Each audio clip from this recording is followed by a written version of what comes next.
Democracy government of the people, by the people, for the people. কে বলেছিলেন এই সংজ্ঞাটা? আমেরিকার 16তম প্রেসিডেন্ট আব্রাহাম লিঙ্কন, একজন মুচির ছেলে। সেই গণতন্ত্রের কি আছে? আপনি নিশ্চয় বলতে পারেন আমি কম বেশি শিক্ষিত। অবশ্যই কিছু শিক্ষিত। আমার হাতে কি রিক্সা? কেন? আমি ভালো কিছু করার কি আমার যোগ্যতা নাই, দক্ষতা নাই? আছে, কিন্তু আমার যাচাই বাছাই করার আমার প্ল্যাটফর্ম পাইনি। তার আগে ওনারা খেলা শুরু করেছেন, খেলা হবে, খেলা হবে। আরে কি খেলা হবে? আপনি কি খেলতে চান?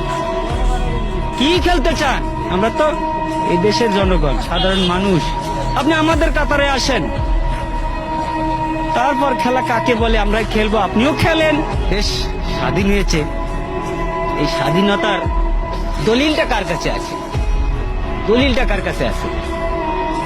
এই বলেছিলেন না, ভুট্টো সাহেব বলেছিলেন, যাও তোমার দিল্লির পূর্বদের কাছে যাও। সেই দিল্লির পূর্বদের কাছেই আছে, যে কারণে তোমার ওই মাসি পিসি সম্পর্কটা।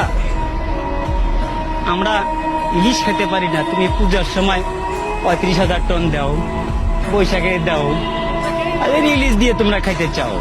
আমার আছে 42 বছর বয়সে, আমি পাইনি আজ পর্যন্ত নিজের হাতে নিজে রোজগার করা টাকা দিয়ে এক পিস ছোট হোক বড় হোক একটা ইলিশ মাছ কিনতে। আরে বৈশাখ মাসে আমরা ইলিশ দিয়ে পান্তা কোথার থেকে, লবণ দিয়ে তো খাওয়ার সুযোগ পাই না। মানুষের কমপক্ষে 5টা মৌলিক অধিকার আছে। 5টা মৌলিক অধিকার হচ্ছে: 1, খাদ্য, বস্ত্র, বাসস্থান, শিক্ষা, চিকিৎসা। আমরা কোনটা পাচ্ছি বলতে পারবেন কেউ? আপনারা এখানে যারা আছেন, আমরা কোনটাতে স্বয়ংসম্পূর্ণ আছি? শিক্ষা ব্যবস্থাকে কোথায় নিয়ে যাওয়া হয়েছে? শিক্ষা ব্যবস্থাকে এমন একটা জায়গায় নিয়ে যাওয়া হয়েছে যেখানে ব্যবসা তো আছেই, কিন্তু শিক্ষা ব্যবস্থা, আগামীকাল থেকে পরীক্ষা আছে কিছু কিছু জায়গায়। আমার ছেলের জন্য আমি পরীক্ষার ফিস পাঠাই দিছি এই রিক্সা চালিয়ে। সেখানে দেখলাম যে বাবা তোমার পরীক্ষা কিভাবে হবে? বলতেছে 8-10 জন করে গ্রুপ নিয়ে হবে পরীক্ষা। এটা কোন ধরনের শিক্ষা ব্যবস্থা? 8-10 জন করে নিয়ে গ্রুপ নিয়ে পরীক্ষা হবে? একটা জাতিকে ধ্বংস করতে গেলে হিরোশিমার পারমাণবিক বোমার দরকার হয় না, শিক্ষা ব্যবস্থাটাকে শুধু ধ্বংস করে দিলেই যথেষ্ট। সেই ব্যবস্থাই করে